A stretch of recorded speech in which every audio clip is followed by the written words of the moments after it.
الحمد لله رب العالمين والصلاة والسلام على رسوله الكريم أما بعد فأعوذ بالله من الشيطان الرجيم بسم الله الرحمن الرحيم قال الله تبارك وتعالى في القرآن المجيد لقد كان لكم في رسول الله أسوة حسنة لمن كان يرجو الله واليوم الآخر وذكر الله كثيرا صدق اللہ العظیم۔ محترم بزرگوں، دوستوں اور عزیز ساتھیوں، حضور نبی اکرم صلی اللہ علیہ وسلم کی ولادت باسعادت پیر کے روز صبح صادق کے وقت ربیع الاول عام الفیل مطابق اپریل 571 عیسوی میں ہوئی۔ آپ صلی اللہ علیہ وسلم کی ولادت سے چند مہینے پہلے آپ صلی اللہ علیہ وسلم کے والد محترم عبداللہ کی وفات ہو گئی۔ آپ صلی اللہ علیہ وسلم کے دادا جان عبد المطلب کی طرف سے آپ صلی اللہ علیہ وسلم کا اسم گرامی محمد ہے، اور آپ صلی اللہ علیہ وسلم کی والدہ محترمہ آمنہ کی طرف سے آپ صلی اللہ علیہ وسلم کا نام احمد تجوید ہوا۔ ابو لہب کی آزاد کردہ باندھی صوبیہ رضی اللہ عنہ کے چند دن دودھ پلانے کے بعد شرفاء قریش کی عادت کے مطابق آپ صلی اللہ علیہ وسلم کو حضرت حلیمہ سعدیہ رضی اللہ عنہ کی رضاعت میں دے کر مضافات مکہ میں بھیج دیا گیا۔ اس وقت آپ صلی اللہ علیہ وسلم 8 دن کے تھے۔ ولادت کے چوتھے سال شق صدر کا واقعہ پیش آیا۔ مورخین لکھتے ہیں کہ شق صدر کا واقعہ 4 بار پیش آیا۔ ایک زمانہ طفولیت میں حضرت حلیمہ سعدیہ رضی اللہ عنہ کے پاس، دوسری بار 10 سال کی عمر میں پیش آیا، تیسری بار واقعہ بعثت کے وقت پیش آیا، اور چوتھی بار واقعہ معراج کے وقت موقع پر۔ بعض نے 5ویں بار کا شق صدر بھی ذکر کیا گیا، لیکن وہ صحیح قول کے مطابق ثابت نہیں ہے۔ آپ صلی اللہ علیہ وسلم تقریباً 6 سال تک حلیمہ سعدیہ رضی اللہ عنہ کی پرورش میں رہے۔ ولادت کے 6 سال آپ صلی اللہ علیہ وسلم کی والدہ ماجدہ حضرت آمینہ نے اپنے میکے میں 1 ماہ کا قیام کیا۔ وہاں سے واپسی پر مقام ابوا میں ان کا انتقال ہوا اور وہیں مدفن ہوئی۔ ولادت کے 7ویں سال آپ صلی اللہ علیہ وسلم اپنے دادا عبد المطلب کی تربیت میں پروان چڑھتے رہے، اور ولادت کے 8ویں سال دادا محترم کا انتقال ہوا۔ دادا کے انتقال کے بعد آپ صلی اللہ علیہ وسلم اپنے چچا ابو طالب کی پرورش میں آ گئے، اور ولادت کے 12ویں سال آپ صلی اللہ علیہ وسلم نے اپنے چچا کے ساتھ شام کے پہلے تجارتی سفر میں شرکت کی۔ اسی سفر میں بحیرہ راہب نے آپ صلی اللہ علیہ وسلم کی نبوت کی پیشگوئی بھی دی، اور ولادت کے 14ویں سال یا 15ویں سال، اور بعض روایات کے مطابق 20ویں سال عربوں کی مشہور لڑائی حرب الفجار پیش آئی۔ اس جنگ میں آپ اپنے بعض چچاؤں کے اسرار پر شریک تو ہوئے، لیکن قتال میں حصہ نہیں لیا۔ اور ولادت کے 16ویں سال میں آپ صلی اللہ علیہ وسلم نے اہل مکہ کے حلف الفضول نامی معاہدے میں شرکت کی، اور ولادت کے 25ویں سال آپ صلی اللہ علیہ وسلم نے حضرت خدیجہ رضی اللہ عنہ کا مال لے کر تجارت کا دوسرا سفر شام کی طرف کیا۔ سفر سے واپسی پر اس سفر میں پیش آنے والے واقعات، تجارتی نفع اور آپ صلی اللہ علیہ وسلم کے اخلاق و واقعات سن کر 2 مہینہ اور 25 روز کے بعد حضرت خدیجہ رضی اللہ عنہا نے آپ صلی اللہ علیہ وسلم کو نکاح کا پیغام بھجوا کر آپ صلی اللہ علیہ وسلم سے نکاح کر لیا،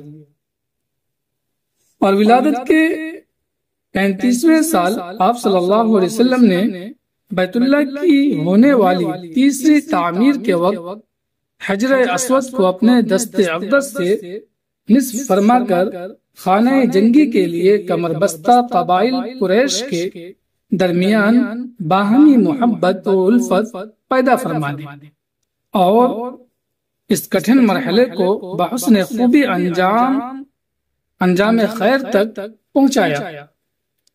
حیات طیبہ کے 29 سالوں میں آپ صلی اللہ علیہ وسلم کا کردار ایسا بے مثال رہا کہ اپنے تو اپنے غیروں کی زبان پر آپ صلی اللہ علیہ وسلم کے بارے میں تھا کہ آپ صلی اللہ علیہ وسلم صادق اور امین ہیں۔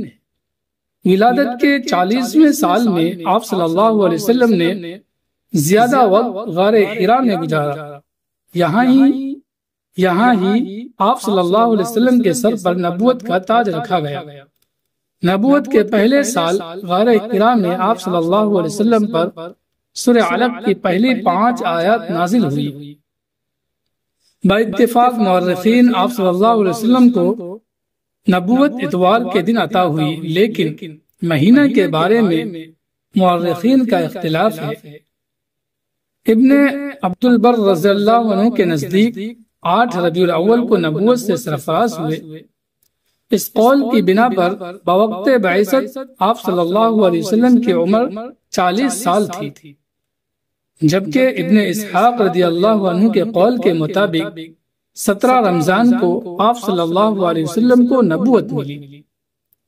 اس وقت کے مطابق بوقت بعثت آپ صلی اللہ علیہ وسلم کی عمر 40 سال اور 6 ماہ تھی۔ حافظ ابن حجر رضی اللہ عنہ نے اسی قول کو ترجیح دی ہے۔ نبوت کے دوسرے سال میں آپ صلی اللہ علیہ وسلم خفیہ تبلیغ فرماتے رہے۔ اسی سال حضرت خدیجہ، حضرت ورقہ بن نوفل، حضرت علی المرتضی، حضرت ابو بکر صدیق، حضرت جعفر بن ابی طالب، حضرت عفیف کندی، حضرت طلحہ، حضرت سعد بن ابی وقاص، حضرت خالد بن سعید، حضرت عثمان بن عفان، حضرت عمار، حضرت سہیب، حضرت عمر بن انبسا اور زید بن حارثہ رضی اللہ عنہم آپ صلی اللہ علیہ وسلم پر ایمان لائے۔ یہ سب اور کچھ دیگر حضرات صحابہ رضی اللہ عنہم سابقین اولین صحابہ کہلاتے ہیں۔ نبوت کے تیسرے سال آپ صلی اللہ علیہ وسلم کے متنبع حضرت زید بن حارثہ رضی اللہ عنہ کے بیٹے حضرت اسامہ رضی اللہ عنہ کی ولادت ہوئی۔ نبوت کے چوتھے سال آپ صلی اللہ علیہ وسلم کو علی الاعلان دعوت دین دینے کا حکم ہوا، جس کی بنا پر کفار خصوصاً قریش کی طرف سے بھی کھلم کھلا دشمنی اور بغض و عداوت کا مظاہرہ ہونے لگا، اور اسی سال حضرت عائشہ رضی اللہ عنہا کی ولادت ہوئی۔ نبوت کے 5ویں سال حضرت جعفر بن ابی طالب رضی اللہ عنہ مشرف با اسلام ہوئے۔ اسی سال حبشہ کی طرف پہلی اور دوسری ہجرت ہوئی۔ پہلی ہجرت میں 11 مرد اور 5 عورتیں شامل تھیں، اور دوسری ہجرت میں 86 مرد اور 16 عورتیں شامل تھیں۔ اسی سال حضرت سمیہ رضی اللہ عنہ کو ابو جہل ملعون کے ہاتھوں شہادت نصیب ہوئی۔ یہ اسلام کی خاطر شہید ہونے والی پہلی خاتون ہے۔ نبوت کے 6 سال حضرت حمزہ رضی اللہ عنہ اور حضرت عمر رضی اللہ عنہ مشرف با اسلام ہوئے، اور ان کی برکت سے مسجد حرام میں نماز اعلانیہ ادا کی گئی۔ نبوت کے 7ویں سال مقاطعہ قریش کا واقعہ پیش آیا۔ آپ صلی اللہ علیہ وسلم کے ساتھ بنو ہاشم، بنو مطلب، شعب ابی طالب میں محصور کر دیے گئے۔ اسی دوران آپ صلی اللہ علیہ وسلم کے چچا زاد بھائی عبداللہ بن عباس رضی اللہ عنہ کی ولادت ہوئی۔ نبوت کے 8ویں سال مشرکین مکہ کے مطالبہ پر شق قمر کا بے مثال معجزہ رونما ہوا۔ نبوت کے 9ویں سال میں بھی شعب ابی طالب میں ہی محصور رہے۔ نبوت کے 10ویں سال مقاطعہ ختم ہوا اور اسی سال آپ صلی اللہ علیہ وسلم کے چچا ابو طالب کا انتقال ہوا۔ ان کے انتقال کے تقریباً 3 یا 5 دن بعد حضرت خدیجہ رضی اللہ عنہا کا انتقال ہوا۔ حضور صلی اللہ علیہ وسلم نے اس سال کو عام الحزن قرار دیا۔ اسی سال آپ صلی اللہ علیہ وسلم کا نکاح حضرت سودا بن زامہ رضی اللہ عنہ سے ہوا، اور اسی سال حضرت عائشہ رضی اللہ عنہا آپ صلی اللہ علیہ وسلم کے نکاح میں آئی، لیکن رخصتی نہیں ہوئی، اور اسی سال واقعہ طائف بھی پیش آیا۔ نبوت کے 11ویں سال مدینہ سے آنے والے حاجیوں میں سے آپ صلی اللہ علیہ وسلم کی دعوت سے تقریباً 6 آدمی مشرف با اسلام ہوئے۔ اس سے انصار کے اسلام کا آغاز ہوا۔ نبوت کے 12ویں سال آپ صلی اللہ علیہ وسلم کو معراج ہوئی، اور اسی موقع پر امت پر 5 نمازیں فرض ہوئی۔ اسی سال بیعت عقبہ اولا ہوئی، اس میں 12 افراد مشرف با اسلام ہوئے۔ نبوت کے 13ویں سال بیعت عقبہ ثانیہ ہوئی، جس میں 73 مرد اور 2 عورتوں نے اسلام قبول کیا۔ اسی سال مسلمانوں کو مدینہ کی طرف ہجرت کرنے کی اجازت ملی۔ اسی سال قریش نے نعوذ باللہ آپ صلی اللہ علیہ وسلم کے قتل کا منصوبہ بنایا۔ حضرت جبرائیل علیہ السلام نے آ کر آپ صلی اللہ علیہ وسلم کو قریش کی سازش سے آگاہ کرتے ہوئے فرمایا کہ اللہ تعالیٰ نے آپ صلی اللہ علیہ وسلم کو یہاں سے ہجرت کرنے کی اجازت دے دی۔ اجازت ملنے پر آپ صلی اللہ علیہ وسلم نے حضرت ابو بکر صدیق رضی اللہ عنہ کو ساتھ لے کر مدینہ کی طرف ہجرت فرمائی۔ حیات نبی صلی اللہ علیہ وسلم کا مدنی دور۔ جناب نبی اکرم صلی اللہ علیہ وسلم کی ہجرت کے بعد کی حیات مبارکہ کا دور مدنی دور کہلاتا ہے، جو کہ بڑا تابناک دور ہے، جس میں آپ صلی اللہ علیہ وسلم کی انتھک کوششوں، محنتوں اور قربانیوں کے سبب اسلام کا غلبہ ہی غلبہ ملا۔ آپ صلی اللہ علیہ وسلم کی جانثار جماعت قدسیہ کے سرفروشوں نے اسلام کی نشر و اشاعت کے لیے آپ صلی اللہ علیہ وسلم کے اشاروں پر اپنا تن من دھن سب کچھ لٹا دیا۔ آپ صلی اللہ علیہ وسلم کے اس بے مثال دور کا نقشہ کھینچنے کی منظر کشی اتنی طویل ہے کہ شاید کئی ضخیم مجلد کا پیٹ بھی اس موضوع کو اپنے میں نہ سما سکے۔ ذیل میں بہت ہی اختصار کے ساتھ ہجرت کے بعد کی زندگی کا اشارتاً بطور ایک جھلک کے پیش کیا جاتا ہے۔ ہجرت کا پہلا سال آپ صلی اللہ علیہ وسلم نے حضرت ابو بکر رضی اللہ عنہ کے ہمراہ 3 دن تک غار ثور میں روپوش رہنے کے بعد یکم ربیع الاول مدینہ کی جانب ہجرت کی۔ اسلام کی پہلی مسجد قباء کی بنیاد رکھی، مدینہ کے یہودی اور آس پاس کے رہنے والے قبیلوں سے امن اور دوستی کے عہد نامے ہوئے۔ اسی سال حضرت سلمان فارسی رضی اللہ عنہ مشرف با اسلام ہوئے۔ اسی سال مسجد نبوی کی بھی تعمیر کی گئی۔ اذان و اقامت کی ابتدا بھی کی گئی۔ انصار اور مہاجرین کے درمیان ایک مثالی بھائی چارہ قائم ہوا، جس کی نظیر تاریخ عالم میں نہیں مل سکتی۔ اسی سال شوال میں حضرت عائشہ رضی اللہ عنہا کی رخصتی بھی ہو گئی۔ ہجرت کے دوسرے سال مسلمانوں پر جہاد فرض ہوا۔ رمضان کے روزے، زکوٰۃ، صدقۃ الفطر اور عیدین کی نمازیں فرض ہوئی۔ مسجد اقصی کے بجائے بیت اللہ کو جہت قبلہ قرار دیا گیا۔ فاطمہ الزہرا رضی اللہ عنہا کا نکاح حضرت علی رضی اللہ عنہ سے ہوا۔ آپ صلی اللہ علیہ وسلم کی لخت جگر حضرت رقیہ رضی اللہ عنہ کا وصال بھی اسی سال ہوا۔ حق و باطل کا پہلا غزوہ بدر بھی اسی سال پیش آیا۔ ہجرت کے تیسرے سال آپ صلی اللہ علیہ وسلم کا حضرت حفصہ بنت عمر فاروق رضی اللہ عنہ عنہ سے، اور اس کے بعد حضرت زینب بنت خزیمہ رضی اللہ عنہ سے نکاح ہوا۔ حضرت حسن بن علی رضی اللہ عنہ کی ولادت ہوئی۔ آپ صلی اللہ علیہ وسلم کی لخت جگر حضرت ام کلثوم رضی اللہ عنہ کا حضرت عثمان رضی اللہ عنہ سے نکاح ہوا۔ گستاخان رسول کعب بن اشرف اور ابو رافع کو جہنم رسید کیا گیا۔ اسی سال غزوہ احد کا واقعہ پیش آیا۔ ہجرت کے چوتھے سال بنو نذیر کی جلاوطنی ہوئی۔ حضرت حسین رضی اللہ عنہ کی ولادت ہوئی۔ اسی سال آپ صلی اللہ علیہ وسلم کا حضرت ام سلمہ رضی اللہ عنہ سے نکاح ہوا، اور شراب کے حرام ہونے کا حکم بھی اسی سال نازل ہوا۔ ہجرت کے 5ویں سال شرعی پردہ کا حکم نازل ہوا۔ زنا کی سزا کا حکم ہوا۔ صلاۃ الخوف کی مشروعیت ہوئی۔ تیمم کی اجازت ملی۔ واقعہ افک ہوا، اور اما عائشہ رضی اللہ عنہ کی شان میں سورۃ النور نازل ہوئی۔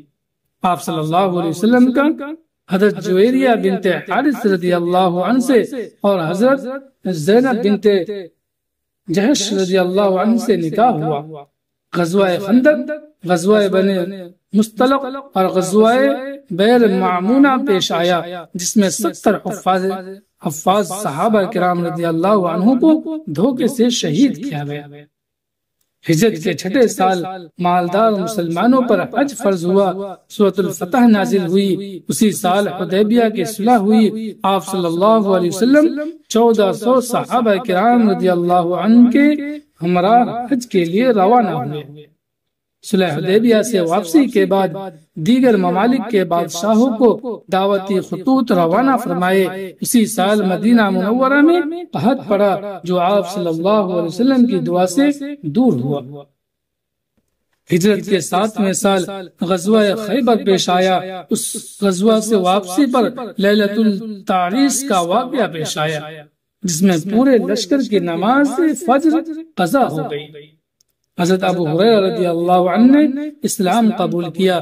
ایک یہودی عورت زینب بنت حارث کی طرف سے آپ صلی اللہ علیہ وسلم کو زہر دینے کی کوشش کی گئی۔ آپ صلی اللہ علیہ وسلم کا حضرت ام حبیبہ رملہ بنت ابی سفیان رضی اللہ عنہ، حضرت میمونہ بنت حارث رضی اللہ عنہ اور حضرت صفیہ بنت حی رضی اللہ عنہ سے نکاح ہوا۔ حضرت صفیہ رضی اللہ عنہ آپ صلی اللہ علیہ وسلم کی آخری زوجہ ہے۔ ہجرت کے 8ویں سال حضرت خالد بن ولید رضی اللہ عنہ اور عمرو بن عاص رضی اللہ عنہ مشرف با اسلام ہوئے۔ آپ صلی اللہ علیہ وسلم نے عمرۃ القضاء فرمایا۔ غزوہ موطا اور فتح مکہ کا عظیم الشان واقعہ پیش آیا۔ حضرت ابو سفیان رضی اللہ عنہ مشرف با اسلام ہوئے۔ غزوہ حنین و طائف ہوا۔ حضرت ابو بکر رضی اللہ عنہ کے والد ابو قحافہ رضی اللہ عنہ نے اسلام قبول کیا۔ اسی سال آپ صلی اللہ علیہ وسلم کے صاحبزادے حضرت ابراہیم رضی اللہ عنہ پیدا ہوئے۔ ہجرت کے 9ویں سال غزوہ تبوک پیش آیا، اور اس غزوہ سے واپسی پر منافقین کی بنائی ہوئی مسجد زرار کو منہدم کر دیا گیا۔ رئیس المنافقین عبداللہ بن ابی سلول کی موت ہوئی۔ اس سال 70 سے زائد وفود آپ صلی اللہ علیہ وسلم کی خدمت میں حاضر ہوئے۔ سورہ توبہ نازل ہوئی۔ اسی سال آپ صلی اللہ علیہ وسلم نے اپنی ازواج رضی اللہ عنہ سے اعلیٰ کیا اور قسم کھائی کہ 1 مہینہ تک تمہارے قریب نہیں آؤں گا۔ اسی سال آپ صلی اللہ علیہ وسلم گھوڑے سے گرے، جس کی وجہ سے دائیں پہلو اور پنڈلی پر خراش آئی۔ اسی سال حج فرض ہوا۔ حضرت ابو بکر صدیق رضی اللہ عنہ کو امیر الحج بنا کر 300 افراد کے ساتھ حج کے لیے بھیجا گیا۔ ہجرت کے 10ویں سال مسلمہ کذاب نے اور اسود عنسی نے بھی نبوت کا دعویٰ کیا۔ حجۃ الوداع کے موقع پر آپ صلی اللہ علیہ وسلم نے خطبہ دیا۔ اس خطبے میں آپ صلی اللہ علیہ وسلم کی تمام ازواج مطہرات موجود تھیں، جن کی تعداد 9 تھی، اور صحابہ کرام رضی اللہ عنہ کی تعداد 1 لاکھ سے متجاوز تھی۔ اس موقع پر اسلام کے سارے اصول سمجھا دیے گئے، جاہلیت کی رسموں کو اور شرک کی باتوں کو ملیہ میٹ فرما دیا، اور امت کو الوداع کہتے ہوئے پوری امت مسلمہ بلکہ پوری کائنات کو یتیم کرتے ہوئے اپنے محبوب حقیقی اللہ جل جلالہ سے جا ملے۔ وصلی اللہ علی النبی الأمی الکریم وعلی آلہ وصحبہ اجمعین، وآخر دعوانا ان الحمد للہ رب العالمین۔